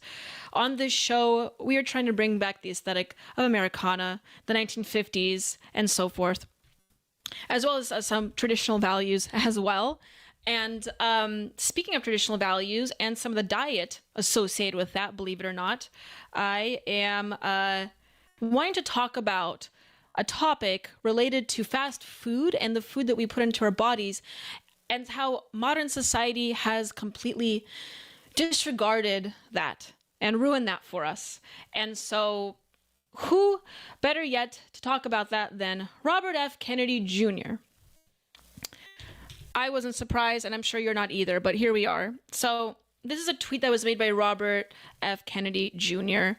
about beef tallow, of all things. Now, I do not like to often talk about this subject. I do not consider myself a food-related streaming channel or a health-related podcast. However, sometimes these things just are important to discuss. And with McDonald's so much in the news, why not just touch on this topic? And I really think that it is pertinent information to your health, as well as conceptualizing the modern horrors that we are facing today, in not just ideological affairs or institutional affairs, but also in our affairs dealing with our food and what we put in our body. But Actually, before I do that, I forgot to do one thing here. I have gotten some Rumble rants, quite a bit actually, come in. And I wanted to touch on that because I had stated earlier in this show that if I would get a $100 in Rumble rants today, I will talk about some e-girl drama that I gotten myself into, stupidly enough, or rather, maybe it was a virtuous endeavor. However, I wanted to talk about that with you, but only if you guys would donate money to me. And so I see here that I did get a few more donations, so I want to read them out loud here and thank everyone that did donate. I think we so far have $65, so we're almost to the goal, but we shall see. I had a donation by Cecilia H. Thank you so much, Cecilia, for donating. Good job tonight. Thank you. I see you in the chat often, and I really appreciate it. So thank you so much. And also thank you supporting the show through your purchasing of some of our items on the merch shop. I really do appreciate that, and I think you're going to appreciate the products as well. Oh, and I just got word that we did cross the $100 goal with purchases on the shop as well. So I think I will be talking about e-girl drama today. Wonderful. I'll be sure to save some information or some time for that. Do I have, let's see here. I do not. I need to get more sound effects on my Stream Deck, actually. I should have like a celebratory If you guys watch this show long enough, I am making a lot of major improvements on this show. And one of those major improvements is that I want to make this show fun. And I want a lot of like bells and whistles. And one of those is sound effects. I yet to have a celebratory sound effect on if we reach a goal. So I think I'm going to do that as well. Anyway, back to the point. Cecilia H., thank you so much. I really appreciate your help. Luke, what's this person's name? Luke A. Archer? Luke Saker Sarcher. I don't know how to pronounce your name. I apologize if I butchered that. But he donated $5 and said, okay, spill the Hegel. Will do. Thank you so much. Robbie Thurman, again, thank you so much, Robbie. He donated $10. Thurman is a Russian name. Thank you for pronouncing it properly. Heart, thank you so much, Robbie. I really do appreciate that. It looks like I've just sold a pillow as well in the merch shop, so we're making some great headway. This person wrote Grizz Cheese, $10 he donated, asking for e-girl drama. Thank you, Grizz Cheese. It looks like I'll be talking about that drama. Entropy Nomad also donated $5. E-girl drama? Which one of you did this to us? I know, right? It's a crazy world we live in. Okay, it looks like, Cecilia, you have purchased a pillow as well in the merch shop, which is also bumping us up to that goal. So thank you so much, Cecilia. It looks like we have made $100 today. So I will be talking about that drama. I'll set aside some time for that. It's going to be really interesting. I think you guys will find some interesting points regarding that. So it is a little dramatic as things like that happen with e-girls. E-girls are just relatively dramatic, theatrical people. So I think you guys will take some pleasure in that tonight.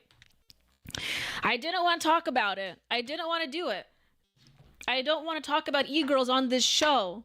But as one myself, sometimes you're just going to have to talk about who you really are. And that includes other e-girls. So I guess we're just going to have to do that tonight. Oh boy. Okay. Back on, before I get to the e-girl drama, everyone, just stay tuned for that. That's going to be at the end of the show, because I do want to talk about beef tallow, everyone's favorite, right? So this is what RFK had stated. Fast food is a part of American culture, and it is, especially McDonald's. What is the first thing that comes to your mind when you think of traditional American culture? One of those things is going to be McDonald's. It's just so easily recognizable all throughout the world. But that doesn't mean it has to be unhealthy.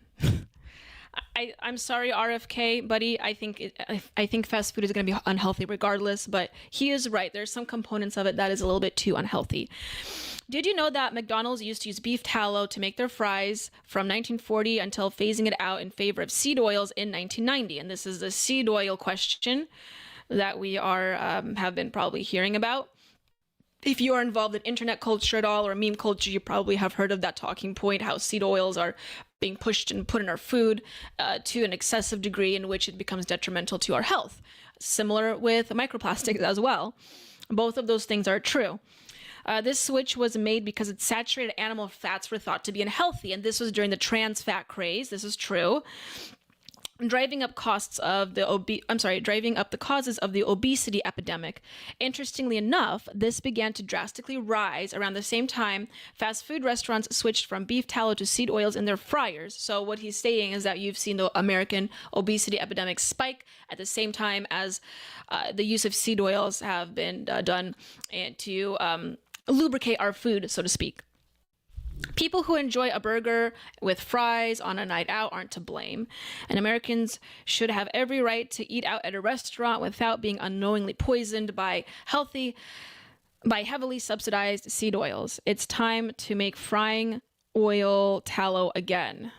There it is. And he's kind of making like a wink and a nod to Donald Trump, because I think this was posted quickly following after Donald Trump has made his appearance in McDonald's. And so he's made this tweet, and there's a picture of a good old boy eating some good old-fashioned McDonald's. I don't think it's McDonald's, actually. He should have posted more of a McDonald's picture, my mistake. But regardless, this individual here, this fairly young individual, is probably enjoying his fries that were fried in beef tallow. So for the uninitiated, some of you may be thinking, what is beef tallow? What does this have to do with anything? Well, beef tallow is basically like fat lard that McDonald's used to deep fry in with their fries. And this, I think it was, like he said, done since the 1940s. I thought it was taken out during the 1980s. He claims it was during the 1990s. And we don't exactly know why McDonald's has done this. Perhaps it's cheaper to have seed oils. He's saying it's because it was during the trans fat phase where people were very scared of accumulating fat in their system. And so this is why they transitioned to seed oils. Another person has commented saying that another reason why this may be the case, I think it was in the comments here somewhere. Where is it? I do not know if I can find it. But another reason why this has happened is because I found a commenter stating that McDonald's had actually been falsely advertising their fries as vegetarian when it really wasn't, and they were deep frying it in this animal fat. And so what had occurred is that they had to use seed oils to avoid some very specific lawsuits, and that could be a reason why as well. But this article here, I wanted to point out, kind of describes and discusses a process in which McDonald's had transitioned from from beef tallow to seed oils, and how much of an impact that this has done to the restaurant. But look at this good old-fashioned McDonald's. We should really before I get into beef tallow, I want to reiterate what happened to McDonald's aesthetics. Do you guys get what I'm saying? Today we have like these ugly... let me just show you McDonald's modern. Let's see if, yeah, like here, this. Oh, this is some like weird architect. I didn't want to look at this. My, what is this? They're showing the construction. Okay. Anyway, this is what I'm trying to show here. Like, look at this. Is this supposed to be brutalism or something? It's disgusting. This looks like a pharmacy, if anything. Very sad and gross and icky. I don't want to eat here. It's not fun or nice. Whereas if you go to this one, you have this beautiful aesthetic, very retro, very easy on the eyes, and it looks fun. Obviously, the 15 cents isn't going to relate to us very much, but like this is nice. This is the McDonald's I want. Also, these car designs need to make a comeback too. That really makes the picture as well. But like McDonald's used to be fun. Even when I went to McDonald's as a kid, you know, they kind of had more of that kitschy aesthetic. Sorry, my Slavic is showing. I can't pronounce words correctly. They had this kitschy aesthetic, and, you know, in the late 90s and so forth. And they just, I guess in the early 2000s, I think also in the 2010s, they went with this disgusting, just terrible aesthetic here. I think they were just trying to look modern. This was also during the health craze as well, so I think they tried to look healthy, like their local Panera Bread or something. Anyway, that's just very disappointing. I want this McDonald's to come back. But anyway, back to the topic. This article describes how there was a press release, or not a press release, but a major article that came out that proliferated all across America, and it described the dangers of McDonald's and the trans fats that were associated with it during the trans fat phase. And what had occurred is that afterwards, here's a picture of the article. This is why I want this website up. The Poisoning of America. And so what had occurred is that this individual, this man's name, Phil Sokoloff, had demonized saturated fat and trans fat. And so after having a heart attack in 1966, he came out with this article. And so he tried to basically demonize McDonald's, stating that it was their products that were making people sick. And so partly because of that, McDonald's had transitioned to using seed oil. But we have studies showing that a beef tallow diet actually helps with not just fat loss, but maintaining your disposition of fat on your body. And that's actually healthier than consuming seed oils. I just pulled up this very boring medical article to you, and I'm not going to read it. I promise you, this is not that kind of a stream. I really want it to be that stream, okay? I like reading peer-reviewed articles, but I'm not going to do that to you guys. I just wanted to show you that we do have evidence to suggest that, yes, even though beef tallow is fattening technically, and even though it could be misconstrued as unhealthy, if you eat too much of anything, it's unhealthy. But having natural-based ingredients like beef tallow is actually better for you in the long run than using alternatives and substitutes like seed oils. Is this a major conspiracy to make people fat and the obesity rate to skyrocket in America, like what RFK is kind of dog whistling here? No, I do not think so. I think McDonald's, first of all, just tried to save money, did not want to get into major lawsuits because they were suggesting that their fries were all vegetarian. I don't think they want to make people fat. I think they just want to do what works. However, this anti-fat campaign that was occurring during the 80s and the 90s really killed it for them. And it looks like we're making a comeback. More people are becoming aware of traditional ingredients, traditional food. Even if it happens to be fast food, it's actually still good for you. It's better for you in the long run than all these alternatives that we're trying to cram down our throats, stating that it would be healthier, like seed oils. Just goes to show plant-based foods isn't always that much better for you. Anyway, I will be right back soon. I want you guys to really mull over this and tell me if you did grow up in the 80s, in the 70s, maybe in the early 90s before beef tallow was taken out of the menu. Do you remember the McDonald's fries? Were they that much better? Because I did not grow up during that era. I do not think I grew up actually tasting the fries being deep fried in beef tallow. And so I have never had the pleasure of actually experiencing the heavenly taste of it. But I have heard people that grew up in that time, some millennials as well, have told me that the beef tallow fries tasted so much more significantly better. And I wonder how that tasted like. So is it really true, or do you guys just not feel any difference at all? For those of you that did eat fries of the past as opposed to today. Let me know in the comments. Send a Rumble rant if you wish. That will greatly support the show. We have hit our $100 goal today, it looks like, on the show. So thank you, everyone. It looks like I'm just going to have to talk about the e-girl drama on here. Everyone wants a piece of the drama, so I will be talking about that. It's a little complicated because it involves philosophy, but I think you guys will find some interest in there. Also, go to our merch shop. We do have new miniature body pillows of me. It is at the4libertyshop.com. I will put that on the screen here in the next commercial. But looks like we are closing the show off a little bit here. We're getting closer to the end, so I'm just going to pull up some receipts for you guys from the e-girl drama. So bear with me. It looks like we have hit our goal. Anyway, I will be right back to talk about that with you. Stay tuned.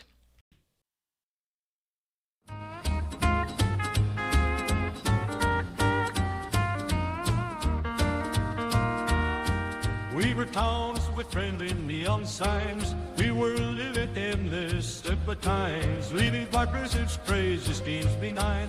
In our hearts we long to rewind. Oh, the past was where the love belonged, singing our nostalgic song in a world that felt so right and true, without progressives to misconstrue.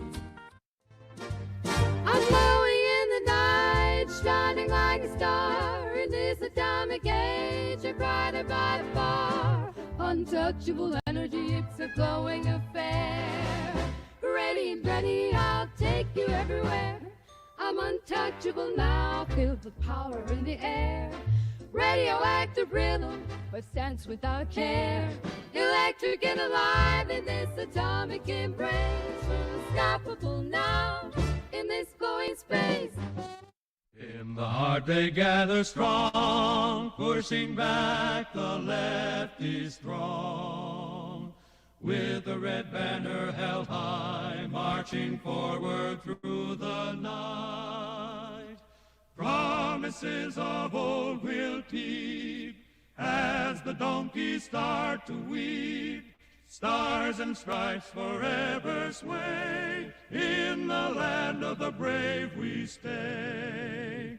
We've got the power now in the heart of every town. We've got the power now. The Reds are going down.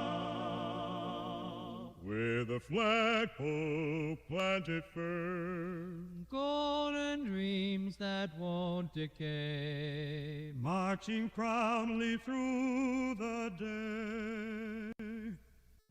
In the eagle's shadow by, we find our strength and take our pride.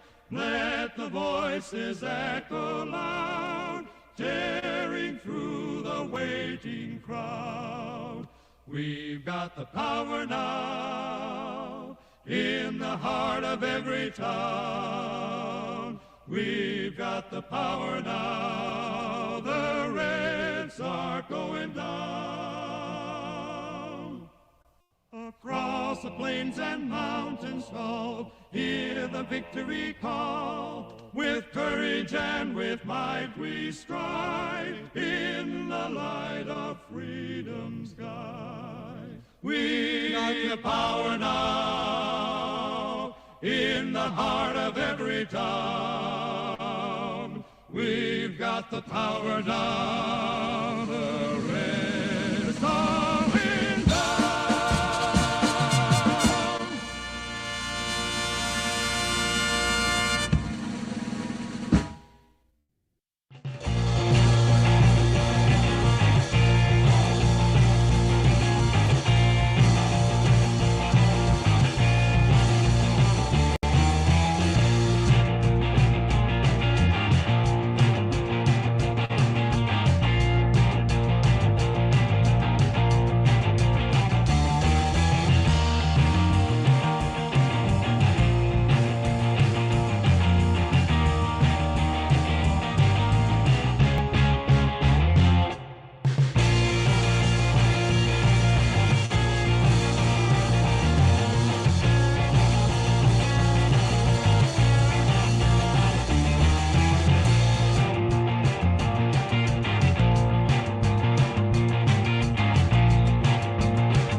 Okay, and hello everyone. Welcome to Culturama. We are back, and it looks like that I have reached my $100 goal, and I'm gonna have to be talking about some drama with all of you guys. You really wanted to know.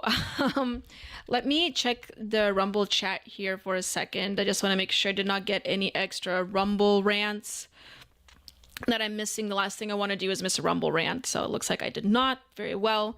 Okay, so I need you guys to bear with me here because it does include some philosophy posting, okay? We have a school of thought, you could say, or rather a community or a subculture, whatever you want to call it, of e-girls. And for those of you that don't know what an e-girl is, the best way to explain it is a girl who is online that has somewhat of a following. I have had people say that I technically am an e-girl, but I suppose that is true. I don't like to think about it, but an e-girl is a woman online that has a following or produces some kind of content.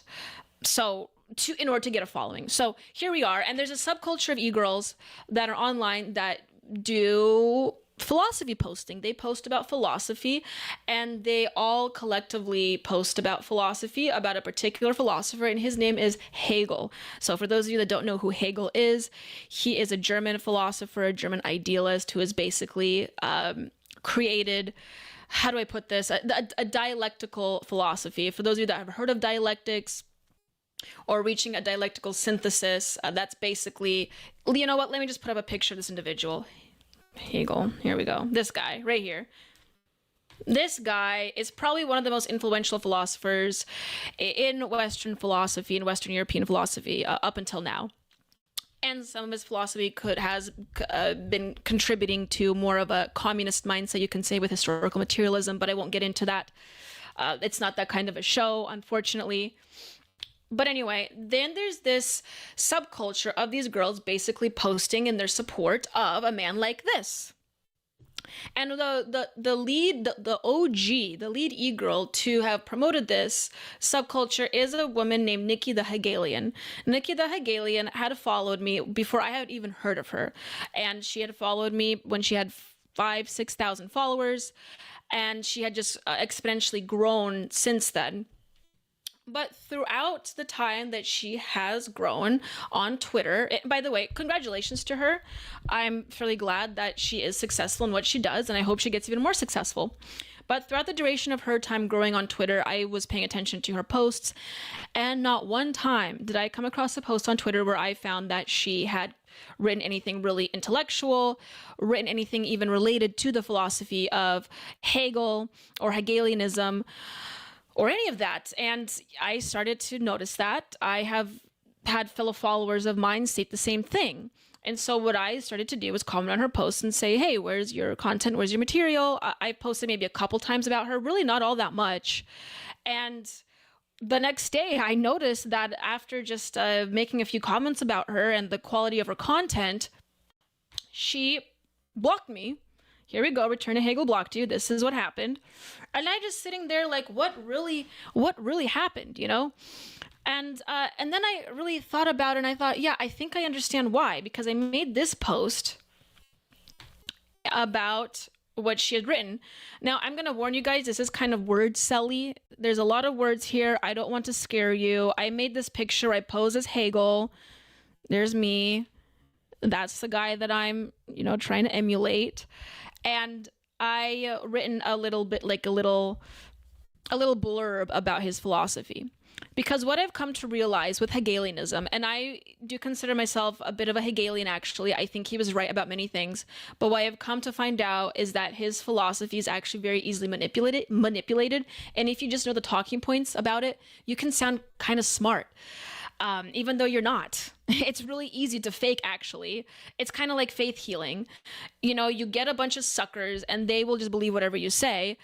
If you just know the talking points, Hegelianism is such an amorphous, such an abstract idea and ideology and philosophy that it's really easy to sound smart when you're not smart.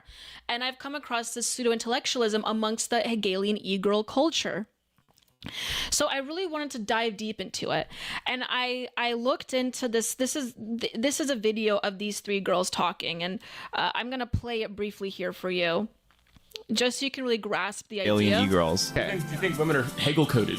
No, because they're more. So we have these three individuals here. This is Nikki, okay? She's the lead Hegelian e-girl, the lead of this subculture. This is Anna, I believe her name is. She's also kind of like on the front-facing position of this subculture. And I forgot this individual's name. She's another one that she's not really that important. But anyway, these two are kind of the front-facing individuals of the Hegelian e-girl subculture that really caught my interest when I was first breaking through on Twitter, because I really like philosophy. I find these subjects interesting. And so when I kind of started Hegel posting a little bit, these two individuals actually started to follow me right away. And I followed them back. I was interested in what they had to say. And then a few months later, they started this Hegelian E-Girl Council, which is an event in New York. And I started listening to them and on this video. And it just occurred to me, these people are pseudo-intellectual. They're not really that smart at all. And so I wrote this comment here where I wanted to reiterate that it's so easy to be a pseudo-intellectual e-girl. And there's this new subculture of e-girls online that are really trying to bank on your attention. And maybe even your donations, because believe me, this woman, this Nikki, the Hegelian lady, she does have a Patreon and it is fairly active. So they are banking on your money as well. When in reality, they're not posing any new or avant-garde ideas. They're just regurgitating the ideas of Hegel, which I would say some memory recall, some content recall. You do have to have a fairly high IQ for that. But they're not really saying anything new. And they're not really making any waves in the cultural movement at all. And it's really quite disappointing. So I wrote this post. I took a screenshot of what Nikki wrote about phenomenology of the spirit, which, by the way, I have a copy of. Never read this.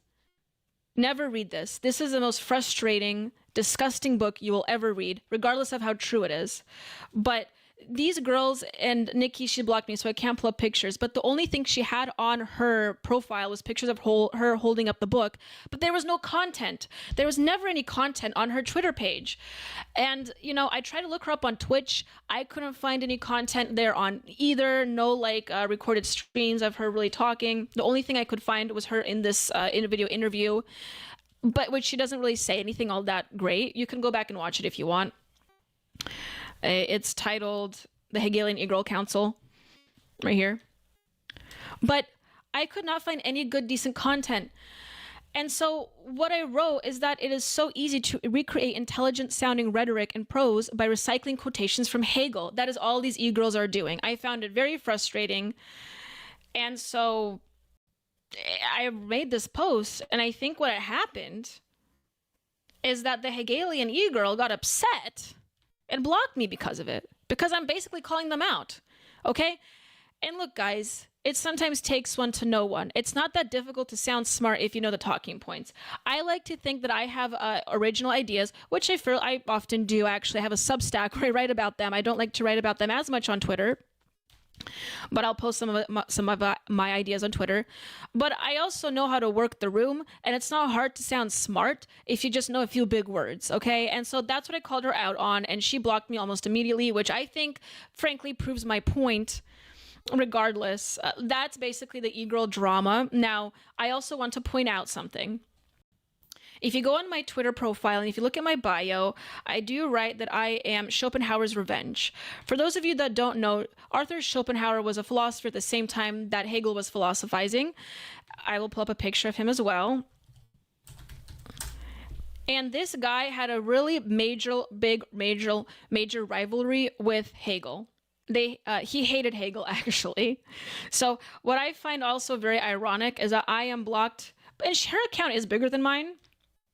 I am blocked by a Hegel supporter when I happen to be a Schopenhauerian. So here we go. That's the e-girl drama. I don't know if you guys found that particularly interesting or if you found that a little too philosophically deep, but I do want to bring attention to the fact that the pseudo-intellectualism of e-girls is becoming just absolutely ridiculous.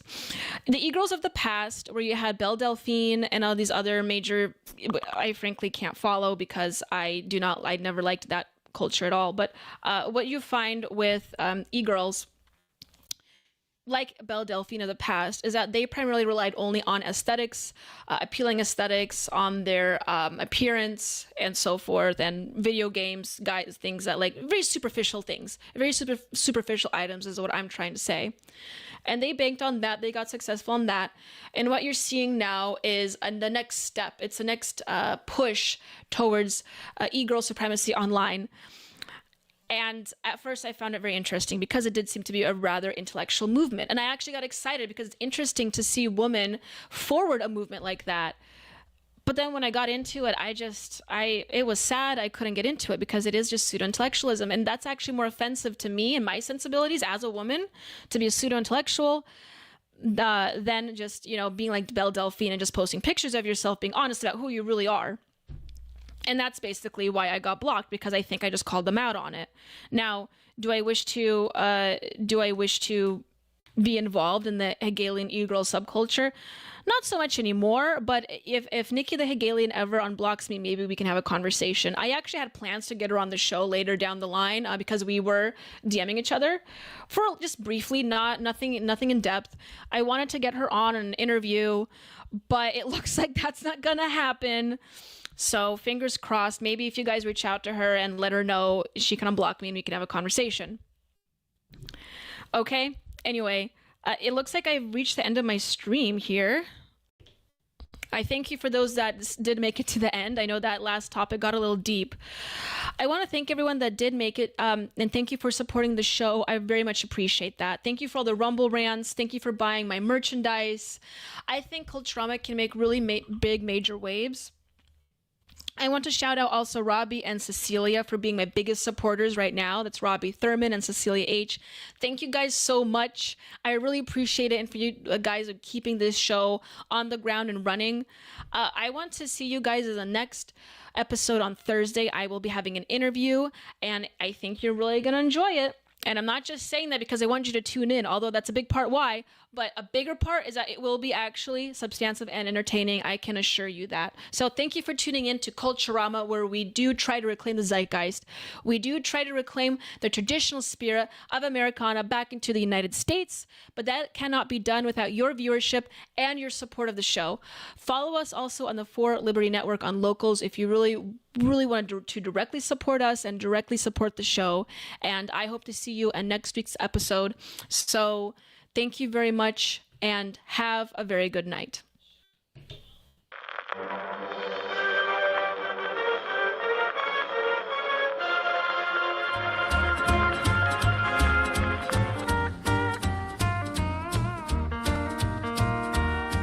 We were towns with friendly neon signs. We were little endless step at times, leading by pursuits, praises, schemes benign. In a